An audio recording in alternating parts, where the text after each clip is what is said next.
Élevé, sanctifié, tu es glorifié pour l'éternité, pour l'éternité, pour l'éternité, pour l'éternité, pour l'éternité. Bonjour frères et sœurs, j'espère que vous vous portez bien dans la grâce et la miséricorde de notre Seigneur Jésus-Christ, du Père, du Fils et du Saint-Esprit. Nous allons sortir aujourd'hui, nous allons partager la parole aujourd'hui avec nos frères dans la foi, amener la bonne nouvelle, amener un message d'exhortation, d'instruction, d'édification, un message de réconfort, de consolation, selon comment le Saint-Esprit nous conduira. Et nous allons, pour l'instant, nous allons passer un temps dans la présence de Dieu. Nous allons invoquer le nom du Seigneur. Nous allons chanter la louange à la gloire de Jésus-Christ. Nous allons magnifier le nom de notre Dieu. Car parfois nous sortons et sans prendre le temps avec notre Dieu, sans être remplis de la présence de Dieu. Parce qu'il est important de comprendre que quand nous sortons dehors, nous allons dans le camp de l'adversaire. Car le monde est soumis à la puissance du prince de l'air. Personne n'est censé l'ignorer. Et quand nous sortons dehors, nous devons nous préparer, tel un bon soldat. Et la parole de Dieu nous dit de vraiment veiller et d'être sobre, de prier sans cesse, d'invoquer le nom de notre Dieu. Celui qui invoquera le nom du Seigneur sera sauvé. Et nous devons invoquer le nom du Seigneur. Et pour faire sa volonté, parce que ça ne dépend pas de nous. Le Seigneur a dit, ça ne dépend ni de la force, mais ça dépend de son esprit. Ni de notre puissance, mais ça dépend de l'Esprit Saint. Et nous allons prier, nous allons avoir une séquence de prière.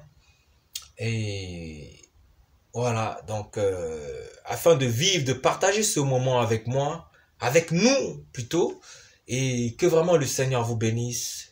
Restez connectés et le Seigneur vous bénira, vous édifiera, il vous montrera parfois comment il faut faire, parfois comment il faut répondre. Soyez juste conduits par l'Esprit, prenez du temps avec le Seigneur afin qu'il vous fortifie et voilà.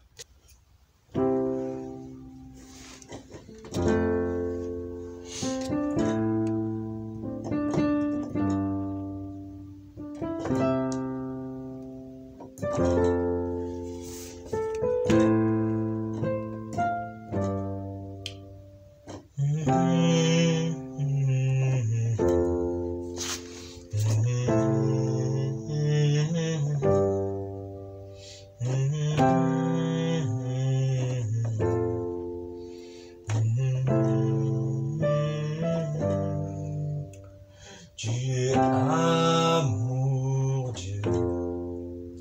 Tu es amour, Dieu.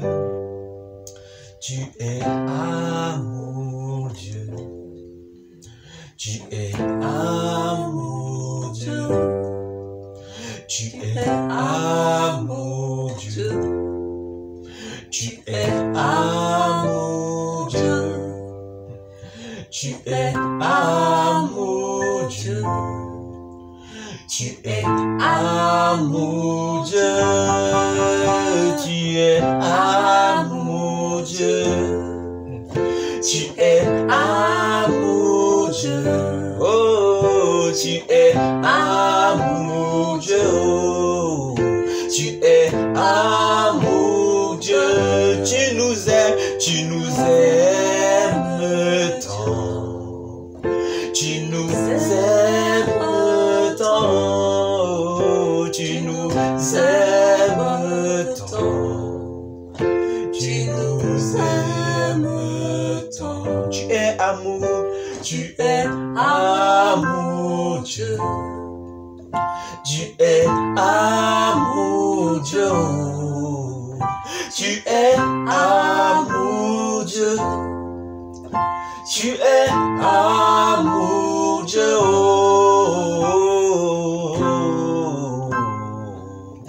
Tu es parfait.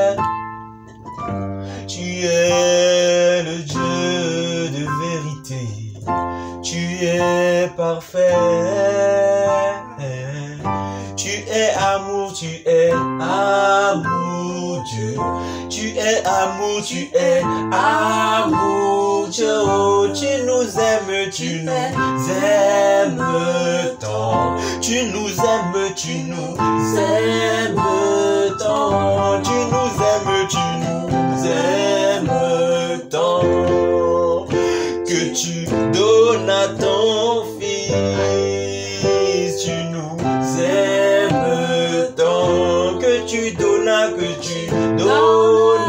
ton fils. Tu es amour, Dieu. Tu es amour, Dieu. Oh, Tu es amour, Dieu. Tu es amour, Dieu. Tu es nous aimes tant. Tu nous aimes tant. Tu nous aimes tant. Oh, oh, oh, amour, Dieu. oh, oh, Tu oh, es amour, Dieu. Tu oh, nous aimes tant. Que tu donnes à ton fils,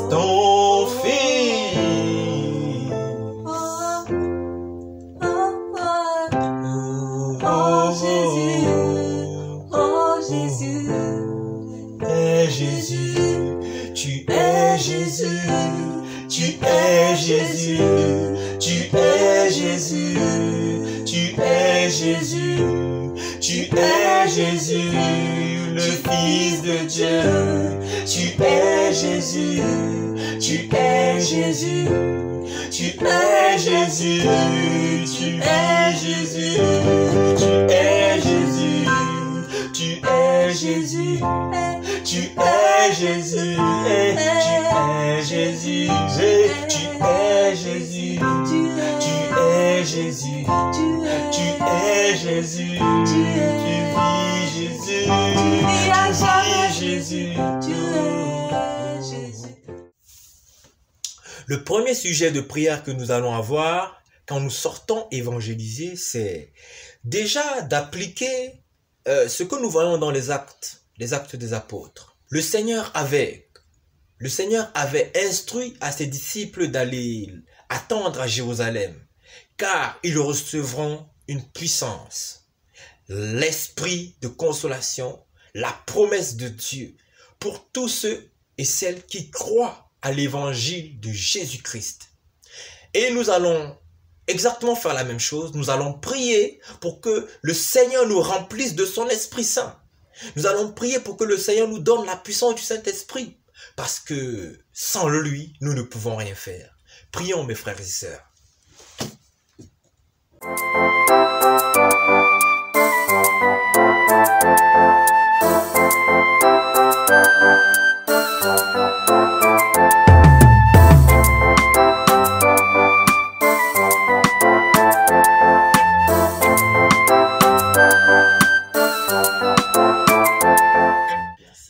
Le deuxième sujet de prière que nous allons avoir, c'est en s'inspirant toujours de la parole de Dieu. Car le Seigneur nous a instruits. Les disciples fidèles du Seigneur nous ont instruits, nous ont enseigné que il est écrit dans les Actes des Apôtres que le Seigneur faisait tellement de miracles avec les disciples, des miracles, des prodiges, des guérisons, des délivrances, que certains pharisiens, sadducéens ont porté envie aux disciples, au point de les saisir et de les mettre en prison. Et ils ont imploré la grâce du Seigneur, et le Seigneur a permis qu'ils puissent sortir. Et ces frères-là ont eu la sagesse de prier ainsi, d'implorer la grâce de Dieu, afin que le Seigneur leur donne toujours la hardiesse, l'assurance de toujours annoncer sa parole. Nous allons ainsi prier, de demander au Seigneur de nous donner la hardiesse d'annoncer sa parole avec force, avec hardiesse. Prions au nom de Jésus-Christ.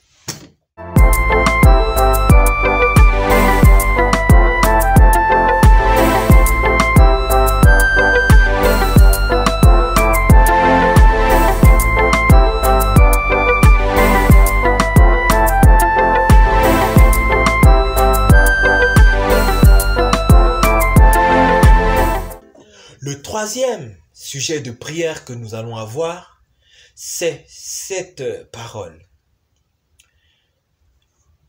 Nous allons prier parce que, afin de demander au Seigneur, ce qui est écrit dans Éphésiens 6, de nous donner, de nous équiper des armes de l'esprit.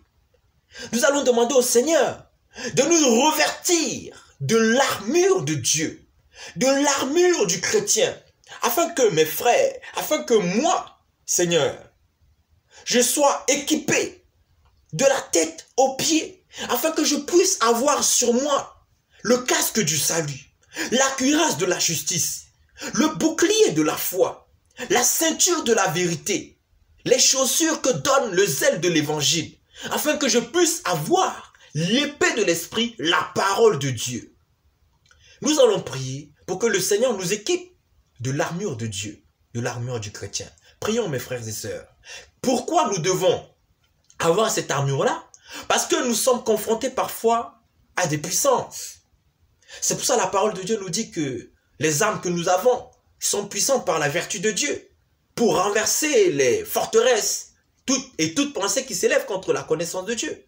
Donc nous allons prier pour que le Seigneur nous équipe de la puissance de ses armes au nom de Jésus-Christ. Non pas seulement pour nous, mais également pour nos frères. Prions au nom de Jésus.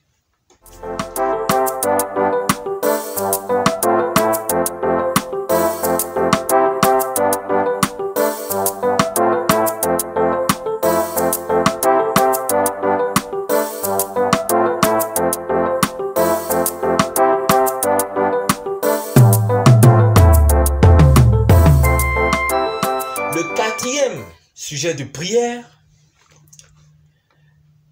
je vous raconte. À un moment, Paul est arrivé dans un endroit et il y avait un homme important. Et autour de cette personne, il y avait Bar Jésus qui résistait à la foi du préconsul. Il y avait cette personne-là qui résistait à sa foi, qui s'opposait à la parole de Dieu, qui obscurçait, qui dressait des embûches à la parole de Dieu. L'ennemi a peut-être mis des pièges sur notre route aujourd'hui. L'ennemi a peut-être semé des pièges. Il a mis peut-être des bombes ici et là. Et sans la sensibilité au Saint-Esprit, nous ne pouvons les déjouer. Donc nous allons prier pour que le Seigneur déjoue tous les pièges de l'ennemi.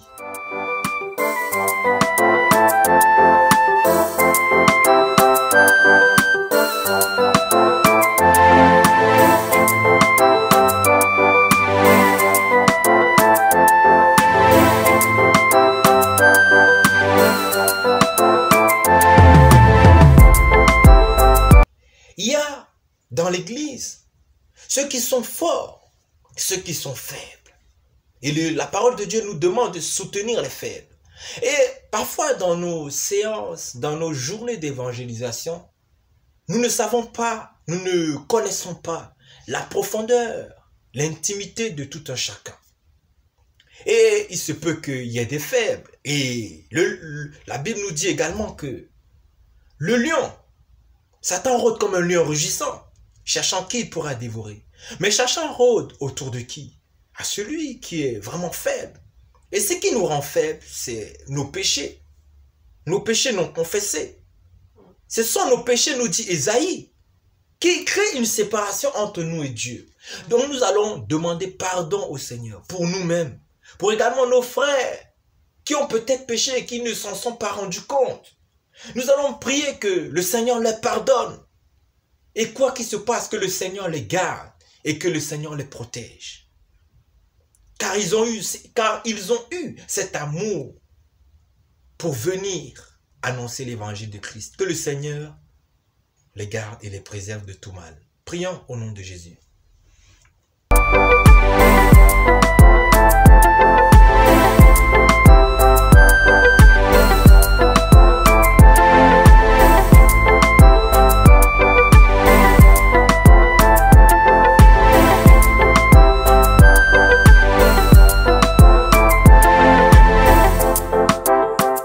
Jésus nous dit que quand on nous reconnaîtra en ceci, que si nous nous aimons les uns les autres, nous devons manifester l'amour, la joie.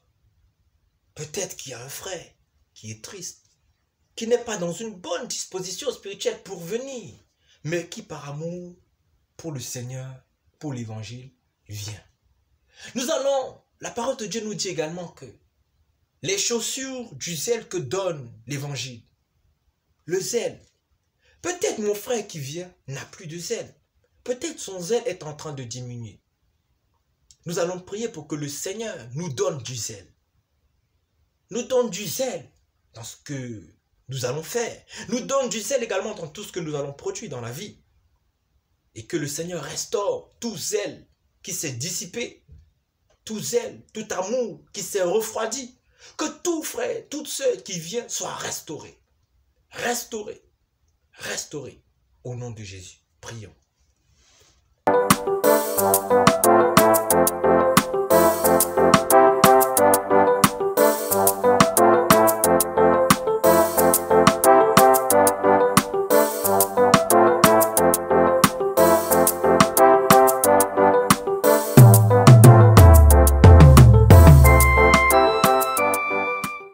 Écrit dans la parole de Dieu que quand les disciples annonçaient l'évangile, le Seigneur accompagnait pour attester l'évangile, que l'évangile est véritable, accompagnait sa parole par des prodiges, des miracles et des guérisons. Prions que le Seigneur accomplisse sa parole par des guérisons, des prodiges et des miracles, pour la gloire de son nom, qu'il ne le fasse pas pour nous, mais qu'il le fasse afin d'attester la véracité de l'évangile. Au nom de Jésus-Christ, prions.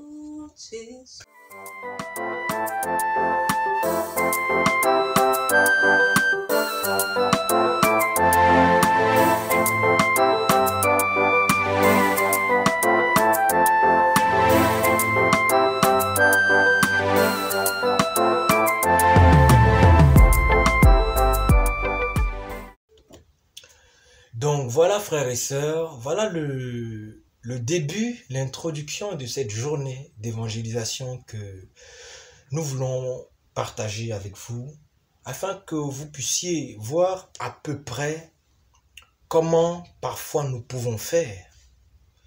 Il est vrai que le Saint-Esprit, en fonction des circonstances, Dieu qui connaît les temps et les circonstances, peut nous conduire autrement. Mais le Seigneur nous invite toujours à la prudence. Quand nous allons à l'extérieur, nous allons dans le champ, nous allons semer la parole de Dieu sur la bonne terre. En fonction des personnes que nous allons voir, nous allons tomber sur des bonnes et des mauvaises terres en fonction de chacun, ce que chacun traverse dans sa vie. Et la parole peut parfois entrer dans le cœur des personnes et produire la vie. Et pour que ces personnes-là soient sauvées. Et vraiment, voilà comment on peut faire. Nous devons faire. Même, je dirais, pour que le Seigneur soit vraiment avec nous. Nous devons prendre ce temps, 1 heure, 2 heures, 3 heures, 4 heures, 5 heures, selon comment le Saint-Esprit vous conduira. Mais il est important de passer du temps devant la face du Seigneur. Donc voilà frères et sœurs, je suis en route direction Paris pour la journée d'évangélisation et pour rejoindre des frères. Donc aujourd'hui je ne prends pas la voiture, je vais prendre le train. Je deviens piéton et puis en espérant que le Seigneur par sa grâce nous fasse vraiment expérimenter sa main, ses merveilles. Et de toute manière, nous avons la ferme assurance qu'il est fidèle et juste de nous faire grâce selon sa souveraineté puissante. Et puis voilà. Donc, allez, allons-y.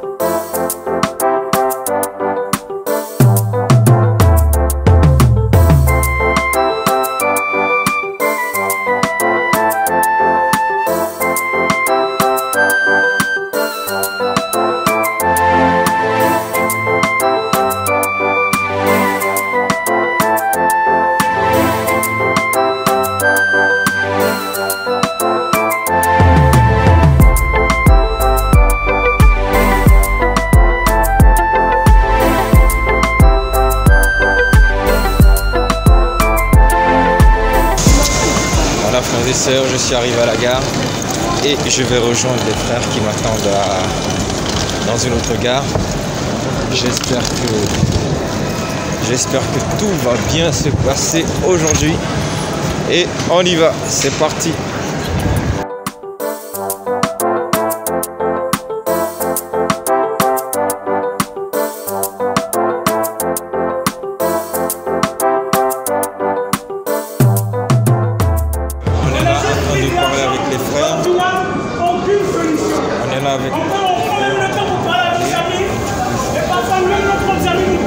Si tu es fatigué, viens à Jésus, il t'apportera le repos qu'il te faut.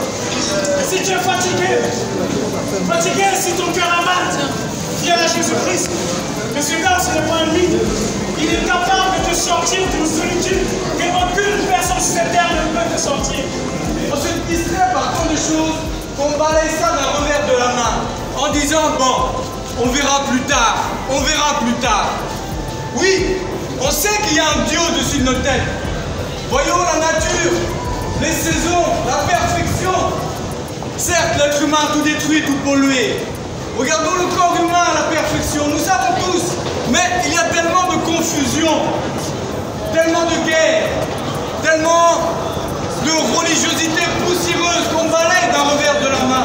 Mais laissez-moi vous dire que ce Dieu qui est dans le ciel vous connaît chacun et qui vous aime.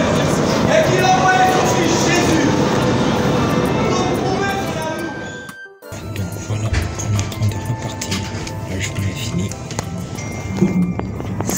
On peut le dire aussi. Donc voilà, je vais faire un petit résumé de ce qui s'est passé tout à l'heure. J'ai vraiment pas pu filmer comme je le voulais. Mais le Seigneur est fidèle, le Seigneur est bon. Parce qu'il fallait plus travailler que venir filmer. Mais j'ai juste pu avoir 2, 3, 4 images, histoire de montrer que voilà, on était bien à la journée. Et voilà. Donc, compte rendu de cette journée d'évangélisation avec les frères.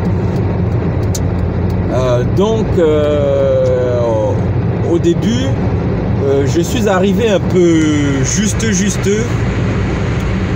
J'ai pris le train. Sans trop faire attention, je me suis rendu compte que j'ai pris une mauvaise direction. J'ai pris une direction qui allait dans l'autre sens, à contre-courant de ma destination. Et c'est quand j'étais déjà dans le train, trop tard. Il était trop tard. Le train me conduisait. Je n'avais aucune possibilité, aucune marge, aucune force de pouvoir arrêter le train. C'était le conducteur en charge de ce train qui me conduisait. À partir du moment où j'ai pris la décision de rentrer, je n'avais plus de pouvoir ni de capacité de stopper ce train-là. Et quand je me suis rendu compte, immédiatement je me suis dit que je vais m'arrêter à la prochaine station et de refaire demi-tour. Mais pour me rendre compte que j'étais égaré, j'étais perdu, il a fallu une prise de conscience. J'ai regardé les stations, j'ai regardé la direction finale où j'allais. Et je regardais l'objectif où je devais aller. Et je regardais la direction opposée. Et j'ai pris conscience, j'ai réalisé au plus profond de moi que je faisais fausse route. Je n'avais pas pris la bonne direction pour me mener à la bonne destination. Et j'ai appliqué ce qui m'est venu de suite. C'est de m'arrêter à la prochaine station afin de faire demi-tour. Car si je ne faisais pas demi-tour, j'allais attaquer. J'allais aller de station en station, m'éloignant au fur et à mesure de la station où je devais m'arrêter. Et ça n'allait pas être bon pour moi. j'allais perdre du temps. Et j'allais perdre des moments. Donc, sans trop gaspiller du temps, j'ai décidé de m'arrêter à la station d'après. Ce que j'ai fait, bien évidemment. Je suis arrivé à la station suivante. Je suis descendu du train pour ne pas gaspiller davantage de temps vu que j'en avais déjà perdu en rajoutant une station à mon parcours. Je suis sorti du train, j'ai commencé à prendre les jambes à mon cou, comme on dit. Je me suis mis à courir car je m'étais rendu compte que je n'avais pas pris la bonne direction pour aller au bon endroit. J'ai couru pour rejoindre le train qui devait me ramener à la bonne station. Pour ne pas rater ce train également, il fallait que je cours pour être au bon temps, à la bonne minute, à la bonne seconde. Parce que le prochain train avait 1 heure où il devait arriver. Et je ne devais pas rater. Je ne devais pas rater ce train-là. Car si je ratais ce train-là, j'allais encore attendre et perdre du temps. Et il ne fallait pas que je perde du temps. On m'attendait. Le Seigneur m'attendait. Mes frères et sœurs m'attendaient. Pour ne pas perdre du temps, sachant que j'en avais déjà perdu, je devais courir. Et courir m'a demandé de faire un effort physique. Un effort physique. Et il y a bien des situations qui nous demandent un effort physique dans la prière, dans le jeûne, dans la méditation de la parole, afin de racheter le temps, car le temps est précieux. Car le temps est précieux. Et j'ai pris le train allant à la bonne destination. Quelques minutes se passaient et le temps s'écoulait. Qu'est-ce qui se passe? J'arrive enfin à la station dite. Et arrivé à la station, j'arrive. Je constate que les frères ne sont pas là. Peut-être ils se sont déplacés. Peut-être ils ont décidé d'aller dans un autre endroit. Je n'ai pas été mis. Je n'ai pas été mis au courant. Et qu'est-ce qui se passe? Ce qui se passe que, arrivé à cet endroit, je n'ai pas été mis au courant que il y avait eu changement de données, changement d'adresse. En fait, ce qui s'est passé, c'est que il nous attendait de l'autre côté du quai, dans un autre quai. Ayant mis trop de temps, ils avaient déjà commencé à œuvrer, à travailler, parce que j'avais mis du temps à arriver. J'avais mis du temps à arriver. Et comme je mettais du temps à arriver, ils s'étaient mis au travail. Et étant arrivé, venant de loin, m'étant trompé, j'avais perdu un peu de temps dans ce que j'étais censé faire.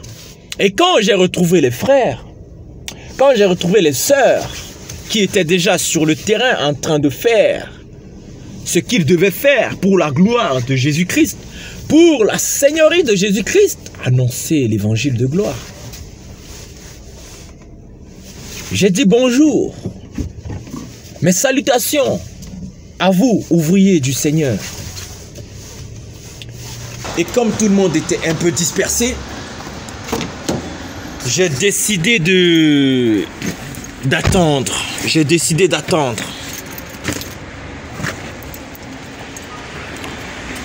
Et comme tout le monde était un peu dispersé, chacun allant selon comment le Saint-Esprit le conduisait. Et une fois que chacun avait fini, on s'est retrouvés, on a prié. Et après avoir prié, pour moi, l'œuvre a commencé.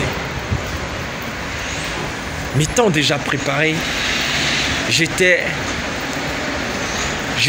rempli par la présence de Dieu. Chacun s'est laissé porter par la puissance de Dieu. Chacun s'est laissé conduire par le Saint-Esprit. Et le Saint-Esprit conduisait tout un chacun là où il le voulait, selon sa volonté. Et c'est comme ça que la journée s'est passée. Jusqu'à une certaine heure où chacun devait rentrer chez soi. Et qu'est-ce qui s'est passé? Le Seigneur nous a conduits. Pendant que d'autres étaient en train d'annoncer l'évangile, de prêcher l'évangile, de proclamer l'évangile avec hardiesse, avec force, d'autres étaient aux alentours, en train de regarder ceux et celles que le Seigneur pouvait attirer l'attention. Et quand le Saint-Esprit attirait leur attention, celui que le Seigneur conduisait à aller parler avec cette personne, allait y parler avec cette personne et commençait la discussion avec lui. Et c'est comme ça que ça se passait plus ou moins. Afin de dire le message que le Seigneur avait pour cette âme-là. C'est pour cela que nous avons pris le temps. Vers chaque âme, ce que j'ai pu constater, de ma part, vers chaque personne vers qui le Seigneur m'a envoyé, le Seigneur me faisait prendre le temps. Au début, le Seigneur m'instruisait au plus profond de moi d'écouter la personne, d'écouter le vécu de la personne. Et par rapport à son vécu, son arrière-plan, lui présenter l'évangile. Afin que de confronter l'évangile par rapport à la réalité de ce qu'il vivait. Notamment, je suis tombé sur un musulman qui avait un arrière-plan, du moins chrétien. Il me racontait que il était petit et sa maman le forçait à aller à l'église. Et ce qu'il disait, c'est que l'évangile est faux. Pourquoi? Parce que chez nous, les musulmans, il disait les femmes sont voilées. Il savait que c'était écrit dans la Bible. Mais il dit que pourtant vous, il ne voit dans aucune église les femmes se voiler, alors que la Bible dit. Et moi, l'exhortation que le Seigneur m'a mis à cœur, c'est de lui dire que ce n'est pas parce que quelqu'un se proclame être de Dieu, être chrétien, qu'il dit qu'il est forcément en accord avec la parole de Dieu. Et je lui disais qu'il y a beaucoup de personnes qui se proclament de ci, de ça, mais ils ne marchent pas selon la parole de Dieu. Ils ne la mettent pas en pratique. Et je lui disais de ne pas se fier à ce qu'il pouvait voir autour de lui, mais de se fier à la véracité de la vérité qui est dans la parole de Dieu. Ce qui m'a plu, c'est comment les frères s'étaient organisés. Ils se réunissaient pour prier. Il y avait parfois des prières de temps à autre pour que le Seigneur dispose les cœurs. Et nous pouvions voir comment le Seigneur attirait les âmes, comment il y avait une présence du Seigneur, que quand un frère élevait la voix pour proclamer l'évangile, leur attention tout de suite était mise sur celui qui portait l'évangile. Et du coup, leur attention était portée sur le message. Et c'est ainsi que ceux qui étaient, qui pilotaient, qui pivotaient un peu, allaient vers ces personnes-là pour leur donner le message face to face. Et ce que j'ai aimé de plus, c'est que les frères, aucun frère n'y allait tout seul pour parler à une âme. ils essayaient, ils s'efforçaient d'y aller au moins à deux, de sorte que s'il y a une réponse, s'il y a une question que l'autre ne connaît pas ou n'a pas encore la connaissance, qu'ils puissent se soutenir. C'est ce que j'ai aimé. Et cette parole-là, ils n'ont fait qu'appliquer ce qu'on voit dans les évangiles parce que le Seigneur envoyait les disciples deux par deux. Et c'est comme ça que nous devons faire. Ce que j'ai aimé de plus, c'est que on essayait vraiment d'avancer en groupe, on n'essayait pas de se disperser. On essayait vraiment d'être unis et hormis certaines petites choses à améliorer encore, mais sinon, globalement, ça pouvait aller. Et une fois, il y a aussi un événement qui s'est passé, c'est que quand un frère a commencé à prêcher, 2, 3, 4, 5 minutes, 10 minutes plus tard, la police est intervenue.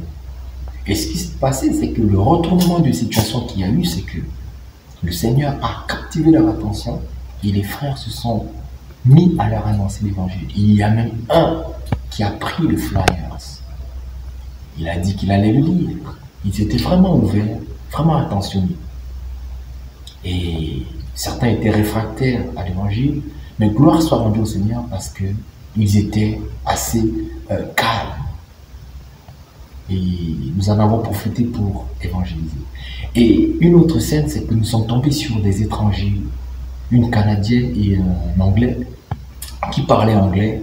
Malgré notre peu de verbes, de connaissances en anglais, le Seigneur nous a également donné la capacité de pouvoir les encourager parce qu'ils connaissaient Dieu, ils étaient vraiment intéressés. Et c'est pour cela que je nous exhorte à essayer au moins de parler l'anglais parce que parfois le Seigneur peut nous mettre auprès de d'autres personnes qui ont besoin d'entendre l'évangile, mais la barrière de la langue fait parfois que nous n'ayons pas les mots, l'impact qu'il faut. Demandez au Seigneur de nous donner ce don de pouvoir apprendre ces langues rapidement pour la gloire de l'évangile, pour proclamer son évangile. Et pour finir, je suis tombé sur un jeune homme qui avait un arrière-plan chrétien et qui est devenu musulman et qui a fait beaucoup de recherches. Beaucoup de raisonnements.